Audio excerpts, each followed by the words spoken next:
好，妈妈的想法以及未来半年与妈妈的关系发展走向，灵感对应。问卜者是女生，最近有买房打算，寻求家里支持被拒绝，由此引发出养老问题，与妈妈发生了争执。妈妈威胁说，如果以后不给她养老，就去问卜者单位闹事儿。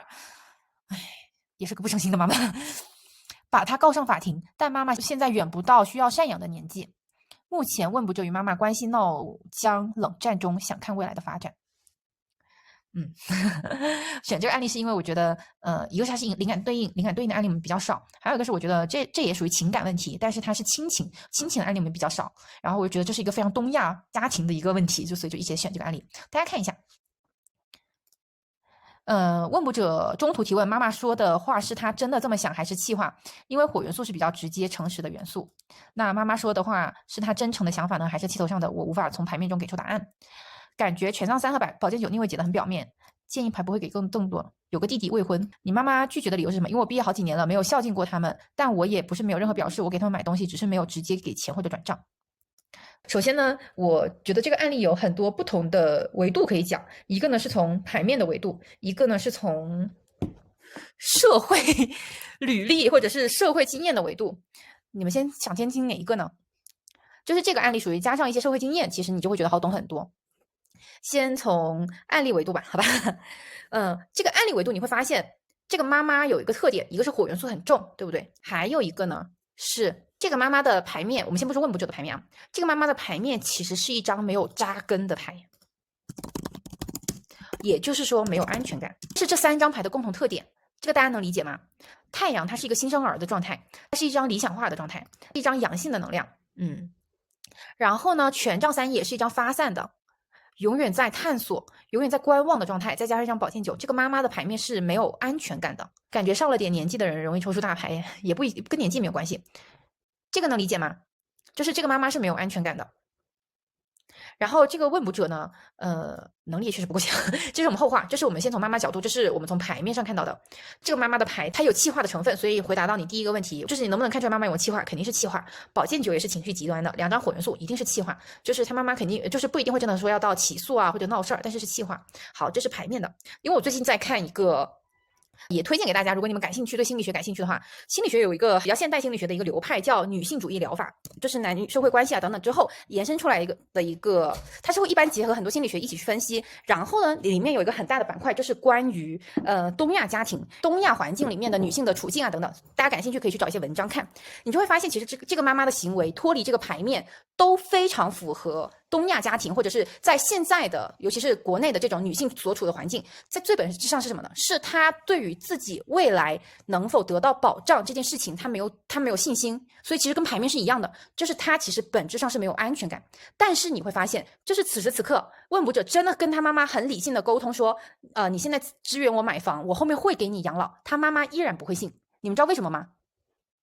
对，你们知道为什么吗？因为你支援我买房，就我支援你买房，你未来给我养老，这里面的一个语境是我先对你付出，明白了吗？就是在这个情况下，我要先对你付出之后，你再给我养老，就是依然对于这个妈妈没有安全感的事情没有得到解决，所以呢，其实这个问题的背景最本质上就是她的妈妈已经没有信心去相信她还能被爱，或者是还能被照顾，她只能动用母女关系，只能动用强迫的关系来证明我后面还能被爱，我还能被照顾，这是非常多东亚家庭里面母亲会有的一个角色。你要是往深了讲，这里面会有父亲缺位的问题等等，这种情况在女性主义疗法里面非常常见，也在很多东亚家庭里面非常常见，就是因为这个母亲她是常年感受不到被爱的。这就是我们通过背景我们能感受到的，所以如果说这个案例你想要去给他建议，你跟他讲实质是没有用的，你只能跟他讲爱，因为这个他妈妈是缺爱的啊。你可以说他有这个妈妈一定有自我或者自私的一面，比如说我不能先对你付出了，你要先对我付出等等。但这个底色一定是他妈妈没有安全感。再往深的讲，就是他妈妈感受不到爱，但是感受不到爱有可能是问卜者的问题，有可能是他妈妈的问题，因为常年感受不到爱的人，他也是有问题的人嘛。对不对？所以呢，就是这个案例的维度，你除非从这个角度讲，否则你就会发现，你给这个问卜者解牌，你只能回答他这个问题，那就是你妈妈只是一时气话，你不用当真，你只能解读到这个程度。这个就是一个是社会阅历的重要性，就是他跟什么他妈妈有没有给他姥姥养老什么都没有关系。事实上，就是他的妈妈没有你只能得出来的结论就是他弟弟不可靠。是的，是因为他妈妈常年在家庭关系中得不到深层的爱。然后呢，还有一个就是，比如说他妈妈确实是在他的那个被长大环境里面，他没有得到过真正的支持啊，等等等等，他一定是更复杂的社会原因。但是我要告诉大家，这个问题的形成，它一定是长久的，不可能我们通过一个案例就能解读的。但是如果你能解读到他妈妈也是个没有安全感的状态，这个案例你已经能解读出非常多东西了，明白了吗？我好像跟大家讲过，这是我们这一辈父母很容易有的一种情况，它跟社会环境有关，它不完全是个体原因，它是社会语境造成的。好，然后我们再去看这个牌的分析，毕业好几年也没有孝敬过他们，你看，但我也不是没有任何表示，我给他们买过东西，相当于说你给他买过东西，但是你现在跟他要钱，其实是这样的关系，对吧？怎么看出来妈妈没有安全感？3张牌都不扎根吧，风风火火的，没有任何扎根的能量。还有一个就是，哎，其实你们如果看亲情关系或者是看母女关系这种问题看多了，你就会发现，这种背景下，然后呢，动用到威胁的，其实威胁的底色都是觉得自己失控了。我会动用到用传统的关系、母女关系、家庭关系，我来威胁你或者镇压你，就说明他妈妈觉得这件事情失控了，也就是他妈妈真的害怕了。所以其实害怕是他妈妈的底色。这是一个关于家庭内部矛盾的问题，唯一一张关于家庭的牌出现在问卜者这边，而妈妈理论上来说应该是更成熟的角色，却出现一张太阳小牌，对的。两个人的关系是错位的、不交融的。问卜者因为妈妈的言行和语言感到内耗和信任基础产生裂痕，但妈妈火元素很重，呈现出自我强势和大而化之的特点，有一种不管问卜者死活的美感。对，这个解读是对的。结论：未来半年跟妈妈的关系，所以是宝剑2逆位，对吧？没有实质上的好转，不会变得亲密，或者大家敞开心扉，把心结了明白，最多就是维持表面上过得去的疏离感。但原因在于你妈妈的行为和言语耿耿于怀啊，正位。但他比较强势和自我，并没有关注到你的情绪和感受。强势和自我是对的。单张牌分析，新密室逆位，问卜者跟妈妈之间产生，信任根基产生巨大动荡，可能一直以来形成的对原生家庭的认知被颠覆，甚至怀疑妈妈是否爱自己。逆位，对我，因为我记得他刚刚说自己摆错了，那你这摆错，可能很多同学都跟着你做错了，后面要自己多确认一遍。这2张是逆位啊，新密室逆位，大家看一下我们是其他的解读，在这里在讲什么？然后问卜者的3张牌有什么特点？新密室逆位，权杖骑士，圣杯4。我想问一下，这个女生成家了吗？这个女生自己有家庭吗？这个有问吗？她是未婚还是已婚？没成家，她也是单身的状态，对不对？新密室逆位在讲什么？看起来买房需要很多钱，沉浸在过去。是的，最近打算买房。新密室逆位本质上，一个是缺钱，确实是缺钱的状态，还有一个是什么呢？不是沉浸在过去，本质上是，哎，我不知道他有没有爸爸，或者他跟家里怎么样。我觉得他们应该不是最近买房的事情才产生问题的，我觉得他们应该不是最近买房因为钱的事情才产生问题的。他跟他妈妈的沟通应该一直以来就有一些问题的。为什么？因为新密室本身我们说是一个非常，对，本身就是一个非常传统的、非常压抑的土元素很极致的一个状态，对不对？然后在它逆位的时候呢，可能现在是爆发等等，但你会发现他们加的这种根深蒂固的一些问题也好，他们加的这种感觉到的压抑或者压力，或者他妈妈的这种暴力沟通，应该是长时间形成的。所以呢，新密室逆位是一堵厚厚的打不破的城墙。在问卜者这里，我觉得他是，你可以说他是有失望的因素在，但这种失望除了对于钱，其实对于这个家庭长时间形成的这种，我们说土元素跟压力跟阴性能量有关，造成的这种失望啊，觉得没有真正得到帮助啊等等的失落感，我觉得都是有的。这是新密室逆位，就是我觉得他们之间的家庭的矛盾沟通的方式都是长时间形成的。这个大家能理解吗？所以新密室是很像在地上的土元素，就是很厚的这种很强的压制感、压力感。但是在这个情况下，你会发现这2张牌有什么特点？相比于新币石土元素的极致，这2张牌的共同特点和感受，大家想想是什么？侥幸。大家能感觉到权杖骑士和圣杯4在这里有侥幸的这个特点吗？对，仍想回家寻求帮助，本质上是什么？是侥幸心理。侥幸心理这个部分能听懂的扣个1。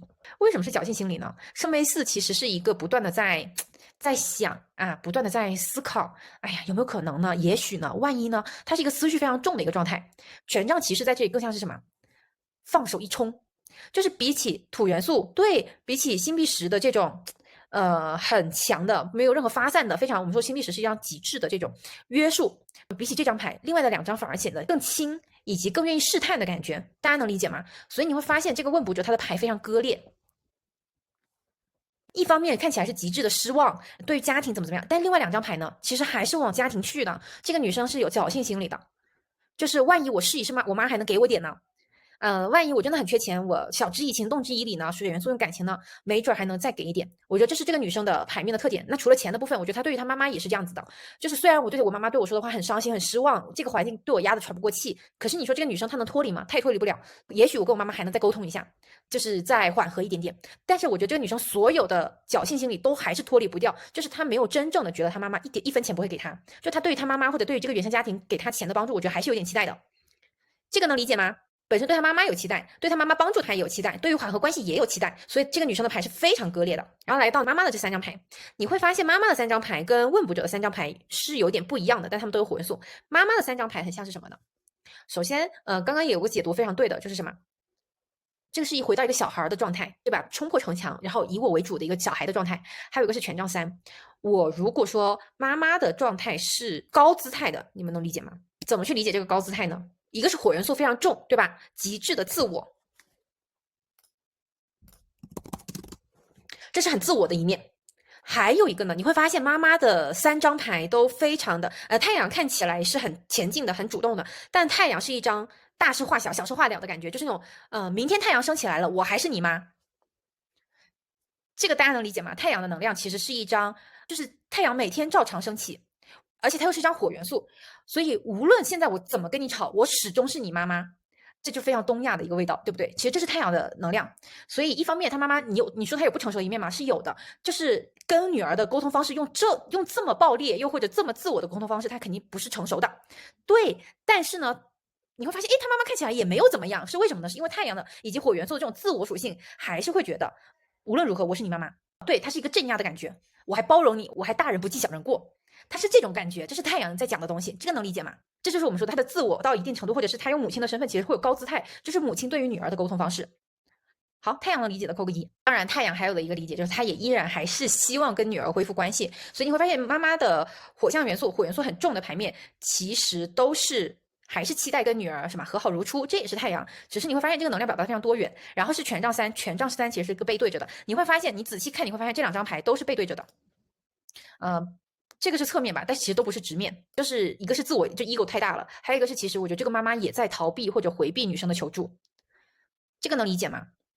所以呢，权杖3其实也是一种观望，然后呢，也是一个我就看看你还能怎么样，或者我就看看你能走多远的这种感觉。就是我觉得这个妈妈本质上，所以我说她高姿态嘛。对，是的，权杖3的这种观察、观望，以及权杖3本质上就是一个，其实是会有一点点，我不做更多，我也不走更多，而且是一张发散的状态，就是我就是站在这里，我看你呢，我看你会怎么样，我是你妈妈，你还能真不给我养老吗？我觉得妈妈是有这种情况的，就这种所谓的高姿态的沟通和想法是有点理所当然的，这个能理解吗？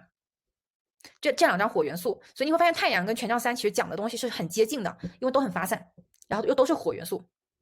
所以我觉得他妈妈在逃避这个女生真正的问题，就是这个女生真的可能要钱，她在逃避我要给她钱这件事情，但是她会上升到另外一个维度，这个维度就是我是你妈妈，我不给你，但是你还能不给我养老不成？这是她的高姿态。好，之后你会发现妈妈的牌也很割裂。妈妈牌割裂是什么呢？前面的自我看起来还不差的牌，突然间一张宝剑9，宝剑9就是，我相信你们可能都听过一句话，或者是东亚家庭都会有的。最后我的女儿这样跟我说话，养这么大，我的女儿这样子说话，我真失败。听过这种话没有？听过的扣个2。或者小时候，哎呀，你现在怎么样，都是因为你读书读太多，把你送去读书。哎，我这差不多类似是这种嘛，都听过吧？哎，对，都听过。所以呢，我们说宝剑9，一方面我觉得他妈妈肯定是失落的，跟女儿的关系变成这样啊等等，他一定是伤心的，或者是怎么样。但另外一方面，就你要知道，这组牌妈妈的3张牌是火元素盖过了宝剑9的。火元素的这种自我属性是盖过了他的失落等等，所以他的伤心、他的失落会有一部分，但另外一部分是什么？另外一部分依然是自我的，他的伤心甚至都有自我的一部分。我让女儿这样跟我沟通，是我的失败。所以其实这个案例里面最大的问题是什么？就是这个妈妈没有意识到她这样的沟通方式有问题。女儿呢又拧巴，她看不清，就是一方面她觉得家庭是很没有温情的等等，所以我相信过往几年中，很多时候她也不愿意给家里太多东西，但自己真的需要帮助的时候呢，她又希望家里能给她支持，她带有侥幸心理，这是他们长时间的在关系中的错位带来的，所以这个事情不可能谈拢，是这样的感觉。明白了吗？我觉得这个女生一定是过往觉得，哎呀，我妈也怎么样啊，我妈对我也没怎么样，所以其实你会发现她的反馈是什么呢？毕业好几年了，也没有怎么特别多的孝敬，不会给钱，偶尔怎么样，就是这个女儿她是这样。但是如果你既然真的一直觉得这样，你就不要有侥幸心理。所以其实这个女儿她自己是有侥幸心理的，我就不全然是她妈妈的问题，她自己是有侥幸心理的。对，然后妈妈又会有强势啊等等之类的，这是他们之间最大的问题。可是这件事情没有的解吗？其实有的解的。这个解是什么呢？就是你需要有一个人先放下一部分小我，这个人显然只能是问卜者，但是他显然做不到。谁不想被爱呢？怎么说呢？我觉得当你放弃想要被爱的时候，这个问题就解决了。然后呢，你在过程中付出很多，其实父母先感受到原来我能被爱，你就久而久之，他的自我那个部分就会慢慢的消融，他是愿意相信我也可以对女儿好，所以其实是这个妈妈的，就是这段关系其实是这样的状态，也就是说，他跟他妈妈的关系如果想要消融一部分问题，必须只可能是这个问卜者去改变，是改变索取的状态，他只有可能先付出，他只有可能先去打消掉心必实逆位的状态。打消掉这个家庭长期对我的没有支持，让我感觉到的压抑的状态，然后呢，先去付出，让妈妈感受到安全感了，他们俩之间的问题才有可能解决。当然，这对问卜者来说太难了，明白了吗？这是这个关系的问题，因为没有人的关系是一朝形成的。他家还有弟弟，是啊，所以就是如果你对家里已经先设防了，你没有办法让家里人对你不设防的。所有东西，如果你一旦设防，你就没有办法要求别人对你无条件。事情就是这样子的，所以呢，就是看你要怎么去思考这件事情了。那不是无解，所以就是看给到这个问卜者，我们能给的帮助肯定是很少的。但是我只是跳脱出这个案例啊，我告诉大家，就是看你自己怎么自洽。就是最后，其实孝顺孝的是什么呢？你也会发现，孝顺孝的背后是顺啊。你如果真的要做到孝顺，你要先顺，就是你没有办法用自我意志去孝顺父母的，你只能用父母的意志去对待他才叫孝顺，否则你就只是按你自我的意志在生活而已嘛。所以在这个情况下，你就只能告诉问卜者，如果说你想要父母给你更多的支持等等，但前提是我觉得你的妈妈需要你先给她付出，是这样子的。其实指望家里买房不太现实，然后呢，未来的状态是宝剑二逆位，其实是因为这个同学的牌放错了嘛，所以我觉得他们之间确实就是你要说隔阂被打消是很困难的，但是呢，确实是会有缓和了，宝剑二逆位会有一些缓和的沟通，可能没有那么难堪，但是呢，确实短时间内好不了。建议也是建立放弃期待，或者少要一点钱吧。我其实会跟问卜者说，如果从要钱解决问题的角度来说，我觉得可以尝试先打感情牌少要一点点，可能还有戏一点。但是你现在要的程度，我觉得你妈妈不会给，这是一个很现实、很直接的建议。为什么呢？因为我觉得他妈妈应该还是有点钱的。他妈妈不是因为我真的帮不到你，我有钱不帮。我觉得他妈妈在较劲，所以呢，少要一点，多付出一点，我觉得还是能要到的一点钱的。明白了吗？这个问题。好，这个案例大家看一下有什么问题？应该是能要到点钱的，但是你能感觉到他妈妈的较劲吗？会觉得跟家人沟通有壁垒吗？心必实肯定有啊，没壁垒还能吵成这样？我给问卜者说哭穷。我跟你们讲，就是我能理解大家很容易。那天我看到一段话，我觉得很对，也分享给大家。他说，你会发现现在3波上互联网的上网的人，他们收到的信息都是不一样的。你知道我们经常刷互联网，我们刷到信息是什么？大环境不好，被裁员，然后呢，跟原生家庭的矛盾。对吧？这是我们经常会在小红书刷抖音的时候看到的信息。你知道你知道我妈的手机，我妈的那些什么抖音啊、视频号给她推的内容都是什么吗？视频给她推的内容真的就是儿子不孝顺。我妈手机非常多这种。对，然后呢，你再去看一些人的手机呢，长辈的手机是什么呢？是儿媳妇怎么样把家里的钱转走。对，所以你会发现所有人都对隔辈的这种人设防，其实我们也是的。我们看到这个背景的时候，我们一定是下意识的共情问卜者。你们想想是不是？因为我们跟问卜者年龄更近，我们更容易共情到这个问题。我会觉得他妈妈沟通很大的问题，这就是我们的局限性。但是这没有办法。我只是想告诉大家，就是我们的解读是带有我们所经历的局限性的。可是如果我们跳脱出这种局限性去解读这个牌的话，2代人一定都有问题的。但是你要让这个问题结束在你妈妈那里太难了，只有可能结束在我们这里。结束在我们这里肯定比结束父母那里容易，只是看你怎么结束。有些人是和解，有一些人是不计较，有一些人是脱离，这不一样的。所以这个问卜者我们能给的建议一定是有限的，但是我们需要让问卜者意识到，这个问题的形成也不只是他妈妈的问题，明白了吗？